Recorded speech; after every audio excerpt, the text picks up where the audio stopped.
We never gave our names, but the room was already paid.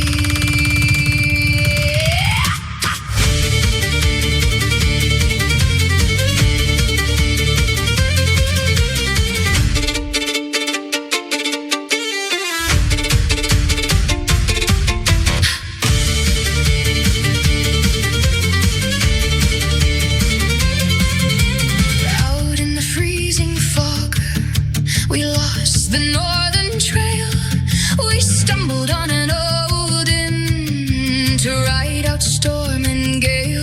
The hearth was burning bright, the tables wiped and clean, the strangest roadside sanctuary we'd ever seen.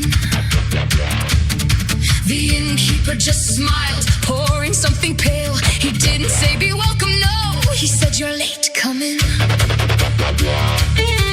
We stepped up to the counter, so grateful for the heat. We didn't see the shadows wrapping tightly around our feet. The ledger book was open, the ink was barely dry. He pointed to the staircase with a glimmer in his eye. Oh, the room was already paid. Hey, paid. The room was already paid. We never gave our names, we never chose this way. The beds were neatly made, was firmly laid. We took the glowing iron key, and God's that key was warm. Yeah, the room was already paid. Run, run.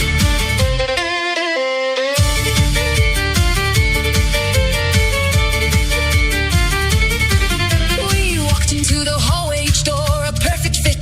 The wizard found a spellbook with tomorrow's pages lit. The rogue tried out a window, now shut from the outside. The cleric heard an altar voice where all the shadows hide. We tried to leave the front door, to run away from it all. No, the road led right back to the hall.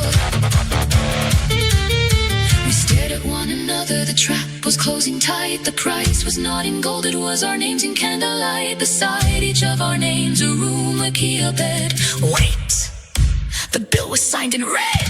Oh, the room was already paid. Hey, paid. The room was already paid. We never gave our names, we never chose this way. The beds were neatly made, the trap was firmly laid. We took the glowing iron key, and God's that key was warm. Yeah, the room was already paid. Run, run.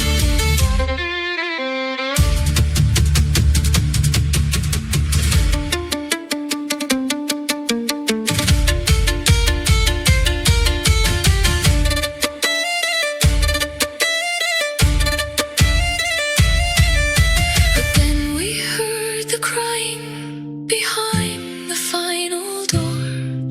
A forgotten